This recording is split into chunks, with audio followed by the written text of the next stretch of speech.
Hello everyone. In today's detailed episode, I will show you exactly how we go about the process to assemble a powerful Cummins engine with a total capacity of 8.3 liters with just a little bit of extra help.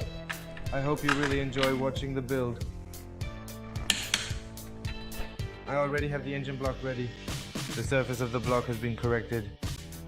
The sleeves have been lowered. They lowered them here in this spot by 0.3 millimeters. Now I'm putting the sleeves in without the O-rings. I'll also check if they're all lowered evenly to make sure everything is all right.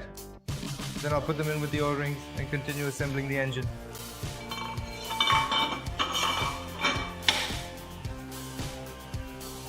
Now, as you can see, I'm checking how much the sleeve sticks out.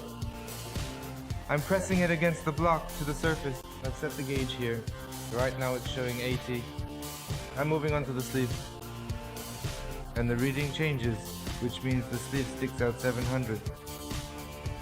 As you can see, the measurement is consistent. And that is exactly the process of how I measured every single one of the sleeves. They all stick out from 7 to 10, reaching up to about a 10. So everything is fine. Alright, now I am carefully taking out the sleeves because they have already been measured. Next, I am going to begin the process to install them properly.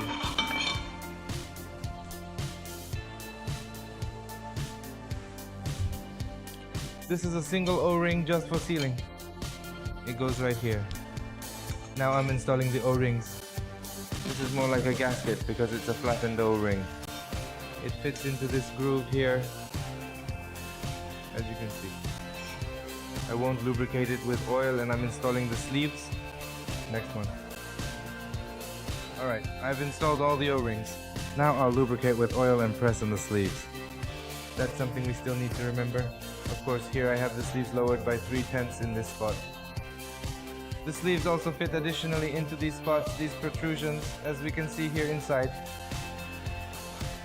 Is it holding? Can you see this spot here? And yes, there are 4 such spots. And if we lower the sleeves and they sink in deeper, we need to check that there is at least 2/10 of clearance here between the sleeve and this. It can't touch this here. That's what it says in the manual. In my case, everything fits, there's no problem, because I measured it. There are 4 such protrusions on each cylinder, and here the sleeve cannot rest against them. Alright, now I'm installing the sleeves. I'm lubricating the O-rings with oil. As it says in the manual, you can lubricate them with oil. It looks almost rusty up close. Sometimes when you buy a set of sleeves, there are special greases included for lubricating the O-rings. Here, there isn't any. I'm lubricating it with oil so nothing will go wrong here, so that the sleeve goes in smoothly for us. We already have the sleeves lubricated, and now I'll also use my finger to lubricate the spots where the O-rings go. It will simply make it easier to press them in. You can never have too much grease or oil here. You can't overdo it with your finger. Wherever the O-ring interacts with the sleeve, the surface must be smooth, nice, and clean. Everything had to be cleaned here, the gauge and the spot where it contacts the O-ring. It can't be rough or pitted. It has to be cleaned. Alright, we have everything ready here now. Now I'm going to start installing the sleeves. Let's begin. The first one up. The main one. We really do quite enjoy it. Oh, when it suddenly and satisfyingly pops right in like that. Done. Now the next one. Right here in my hand, I have a specialized polyurethane rod for carefully hammering them into place. Oh. It functions exceptionally well for this specific type of application. Now let's move on to the very next one. It went in smoothly. I can't go in too tight here.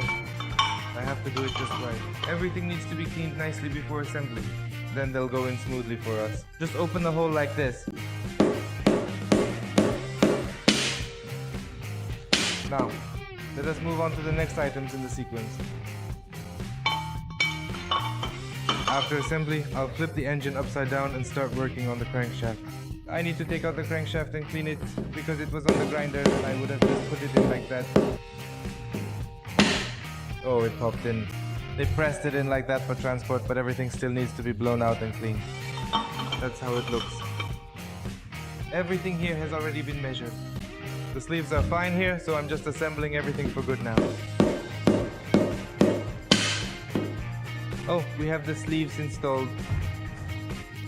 Now I always wipe off the remaining oil.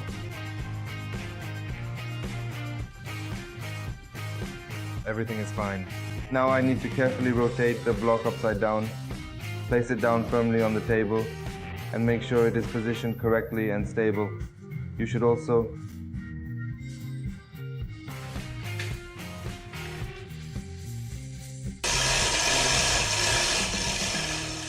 make sure to carefully check if there is absolutely no debris or obstructions on the surface where the block will be positioned.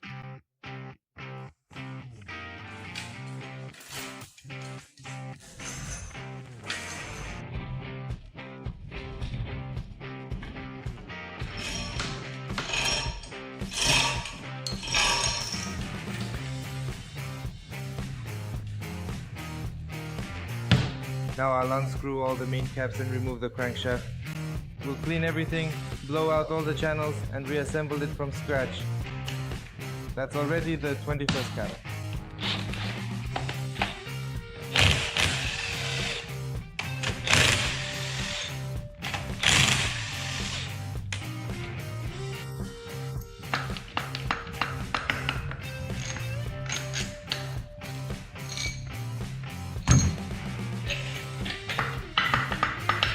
Here, you should leave the studs in place, and I always pull by the studs, which makes it easy for me to remove the cap here.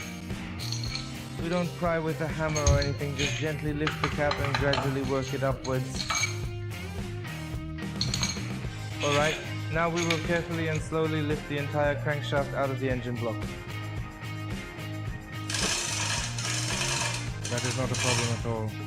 Please ensure that we do not damage the journals.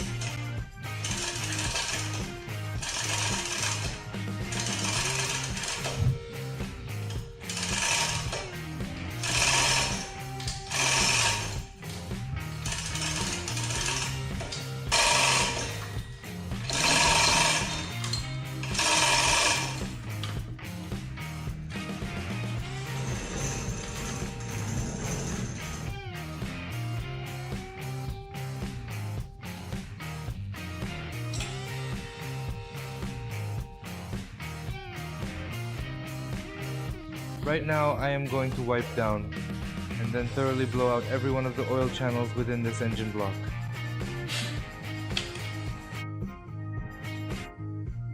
Right over here, let's take a look. As I mentioned earlier, in this spot we check whether the sleeves are not making contact. There must be a minimum clearance of 0.22 here. I'm checking it with a feeler gauge here and I have 0.3. And it goes in here without any problem, so we can rely on this gauge which is further in there. That's how it looks. The block has been nicely washed, cleaned and blown out. Here, as we can see, under the main bearing shell there is one nozzle that provides piston cooling and another that supplies oil for piston cooling. What do we need to remember? In the older models of these engines, only one nozzle was installed per cylinder. And the nozzle had a larger diameter. I once had a case where someone installed these piston lubrication nozzles from the model that only requires one, because where there is just one, as you can see, the nozzle has a larger diameter, while the ones that are originally here have a smaller diameter. Two of these larger diameter nozzles were installed, and there was a problem with oil pressure at idle. The engine would lose pressure almost to zero. That's how it looked after a major overhaul. Everything had been replaced, everything was tight, everything was fitted properly, but there was still a lack of pressure. It was simply escaping through the nozzles that cooled the piston. So we need to pay attention to this because it varies in these gasket sets. So, since I have a Victor Vance gasket set here now, you can see that these nozzles are the correct ones, right? And we can install two of them on each cylinder. As I said in previous cases, in older models, there was only one, and the nozzle had a larger diameter. If we swap them, we'll simply end up installing two with a larger diameter. There will be a problem with oil pressure at idle. That's how it looks. I've already got the crankshaft prepared here, blown out, cleaned. It's suspended. Now I'm going to put it into the block.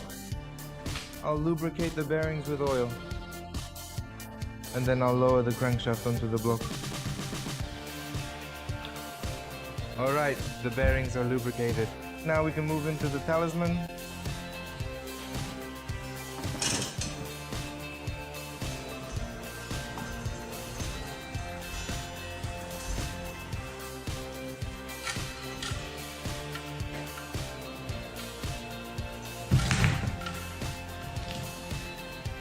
Now we lower it gently. Be careful so that no one hits it during assembly. We calmly lower it onto the plate. I used to do it manually when it was heavy, so it took two of us to handle it. And it would still be difficult, but with it suspended like this, it's much easier for us to do it. We can do it ourselves. That's how it looks.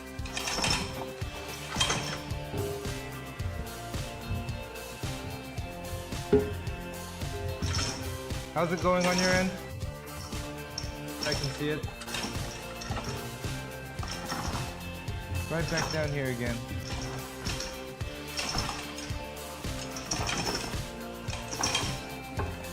Look, now you have to do this precisely.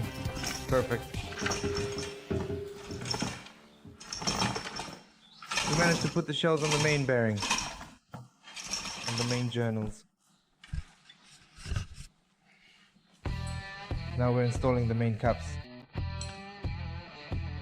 Alright, give me the oil. We're applying oil on the main journals. We're installing the main caps, 7th cap, lock to lock. The oil has been applied. Now we have to align it. The studs also need to be coated with oil, both the heads and the threads. And now following those, we have the 6th item in the sequence.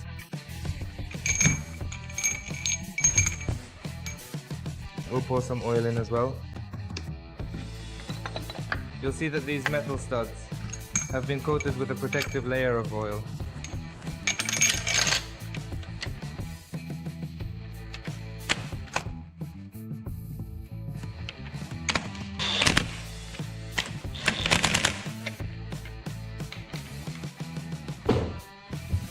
Alright, we've got the caps preliminarily tightened. First, let's check if the crankshaft turns. Everything's fine, it turns smoothly, without any sticking. Smoothly. Now we tighten it. We tighten the main journals in 3 stages.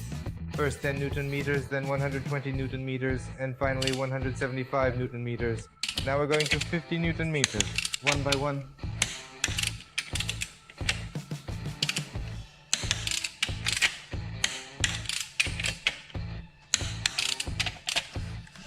How much was it? 120, right? Alright, let's go to 120. One by one. First one. And the last stage of tightening the main bolts, 175. We set the wrench. And we go one by one. I tighten them alternately. So the first one, I start from the middle. Next one to 175. Now the crankshaft is assembled, everything has been checked. The crankshaft turns without any problem, no sticking, nice and smooth. As you can see, it moves smoothly. Now we turn the engine block on its side and we install the pistons into the cylinder. The parts we use for the engine rebuild are as follows.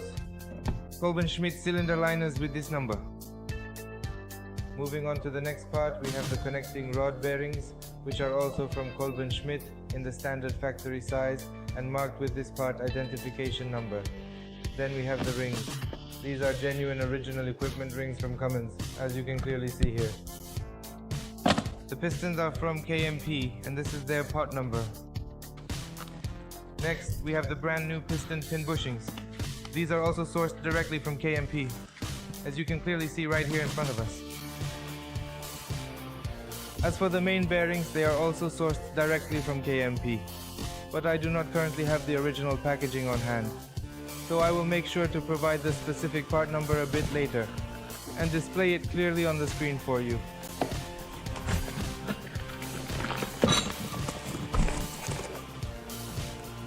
First, I install the bearings in the connecting rod. It will be convenient for me, as you can see. Right here and now, as we speak. For the connecting rod cap, the bearings are now properly installed in place. I carefully align the locks together securely. I put on the nuts so it doesn't fall apart quickly. I lubricate the connecting rod bushing with a bit of fresh engine oil. As you can clearly see right here,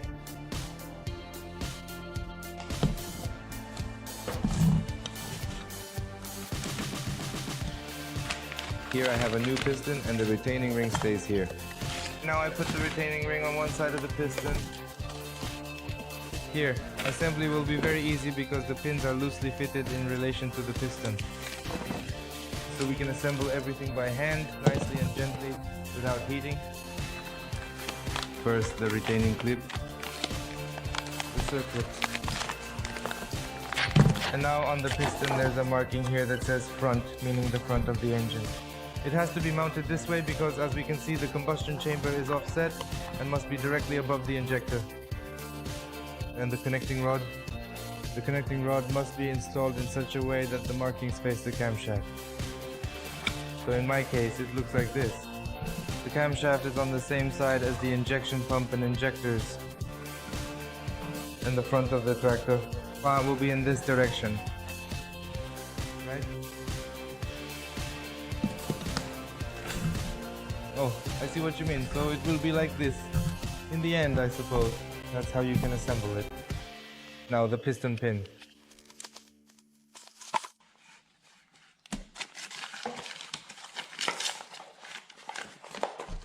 I'll also moisten the piston with oil. It will make things easier for me. On both sides. Next I insert a bit carefully just to make sure it's even so it doesn't get stuck. If it's a tight fit, the pin gently rocking it. Oh. Alright, the pin has caught in place. Next I insert the connecting rod just as you can see. Now I have to carefully align the connecting rod with the bushing, also moving the connecting rod a bit. Oh, perfect, everything lined up nicely. Next, the second retaining clip. The second retaining circlip is carefully installed from below, exactly as you can see right here. We secure it. We make sure the circlip has snapped nicely into the groove. Now everything is perfectly fine. Let's check. Good, I'll set it aside. Once I've assembled all the connecting rods to the pistons, then I screw the crankshaft into the connecting rod and install the rings. Here Ignesh is installing the next bearing shell in the connecting rod foot. This is his first assembly. Let's see how he does. Go on, good. And it's already good. The lock is in place. Perfect. But wait, you have to turn it so the locks line up. See, here's a lock and here too. Lock to lock. Go ahead and place the hexagonal nuts on, and then we'll begin to assemble about half of it.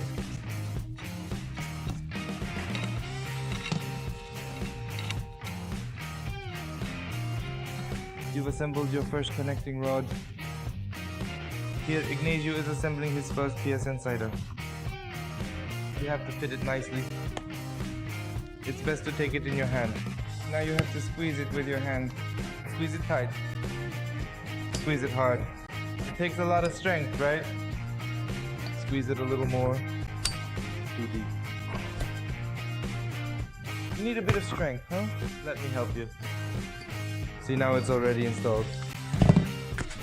The pistons are now ready here for the installation of the rings. Now I can check here if everything is installed correctly, whether all the combustion chambers are facing the same direction, just as we can see, and whether the connecting rod numbers are all aligned in the same direction as well. So everything here is fine. There was just one mistake. I had to fix one of the connecting rods. I had to swap one connecting rod because it was the other way around. And now I'm going to start installing the rings. Before installing the rings, you should check the gap at the ring ends. In this case, the manual states that the gap should be between 0.4 and 0.7. Here in my case, everything is fine because the 0.4 feeler gauge fits in without any problem. That's how it looks. Then for the oil control ring, the gap should be between 0.2 and 0.65. That's how it looks. We're installing the rings. I always do it this way. I screw it in from the top so that the piston rests, and then it doesn't move on me. And then I install the rings. The first, or actually the last ring from the bottom, is the oil ring, with a little spring like this. What do we need to remember here? We need to remember that the joint of this little spring must be installed opposite the joint of the ring, like this. So I install the spring this way. The piston rings are clearly marked with the words top or ape, so you must ensure that specific side is always facing upward during installation. Every ring has this marking. I arrange it with the top side up so I don't mix it up. And on this ring, it's the same. And we install it just as I mentioned. Here's the spring joint. The ring must be installed at the back. I gently spread the ring, not too much, just enough so that it fits in front. I assemble the little spring, and the oil ring is installed. Next ring. Where is that ring? The one that's cast iron. Black. Sealing. I put it on like this. As you can see, I spread it gently, not too much. I have special pliers for assembly, but I don't own any, so I always install it this way. And now we move on to this fire ring, which is the top ring. I am going to install it now, even though it is actually a bit harder to spread open. But that is exactly how it is supposed to be mounted onto the piston. Later, before assembly, we need to position the rings so that the ring gaps are set at 120 degrees from each other. They can't be aligned in a straight line, and they also shouldn't be positioned over the piston pin. That's all there is to it. The reason for doing this is simply that when starting the engine, before it's broken in, there's less blow-by, and it's easier to start the engine. That's how it looks. Put it down, son. Give me the oil. Put some oil on this. We lubricate it with cylinder oil. Alright then, that looks good. Now go ahead and wipe your hands clean with that towel. That sounds perfectly fine. To me.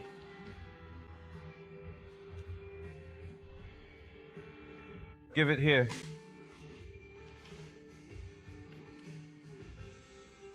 That sounds absolutely and perfectly fine to me, if you ask me.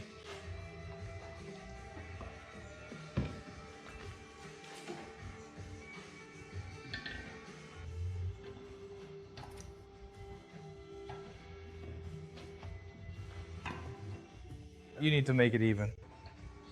I can't put it in like this. You have to make it even, alright? And how else should I set it? Alright, the crank is at the back. Okay, now like this. First, we won't lubricate it with oil. We'll position each of these components every 120 degrees in a way that ensures the locks aren't directly aligned with one another. Alright, for the next step, we will carefully pull everything together and align it with the base plate. This ensures it is solid. For this kind of piston, I use this kind of plate. Now I have this colorful plate right here. I am currently sorting out everything on this plate.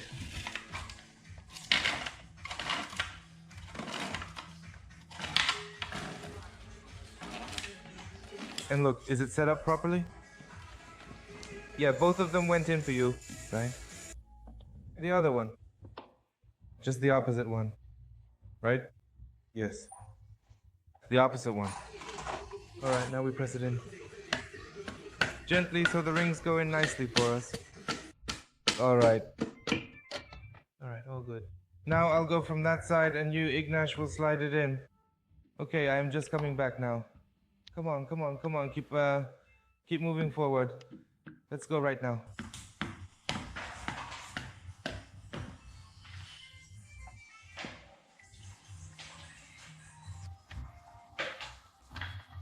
We're putting on the foot. Get the next one ready. Now it's time for the second one. Unscrew it.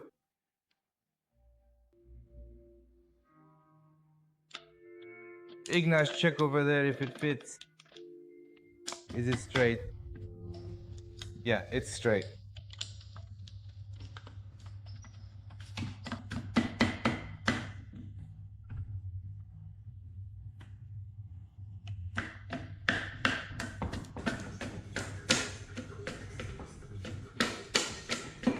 Alright, then it is your turn now, Bella. It is all up to you. Go ahead. The wrong side? Yeah, alright. Why are you scaring me? Wait a bit more. Now. Yeah, tap it with small movements like that. Just like that, yeah. Not hard, just like that. Come on, come on. Alright. And I'm fussing with this, huh? It's really hot, isn't it? Yeah, it's crazy. No, just as long as it doesn't leak. Then I don't get up at all because it's so hot. Alright, is everything clean? Whoop in, move it for me. We need to turn the shaft now so the crank is at the back for the middle ones. Turn the shaft. That sounds absolutely and perfectly fine to me, if you ask me. Alright, that sounds like a great plan to me. Alright, that's enough oil. It'll mix better. Alright, go ahead. Here's the piston, wipe your hands. You really picked a great rag for me. I'll get you one right now. Check if the combustion chamber on the piston is correct. Yeah? Put some on this one too, you forgot the bearing shell. Alright. Alright, let's apply some lubrication to the rings. And place a clean shop rag right under this area here. Oh.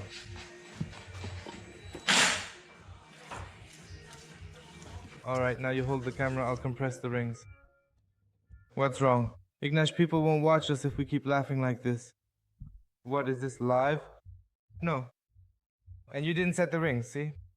We set the rings so they're not opposite each other. The gaps should be every 120 degrees. Alright.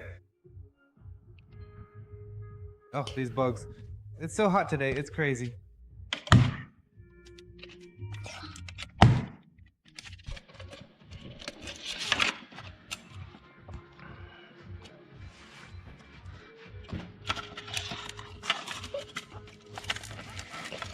Maybe move that camera a bit further, huh?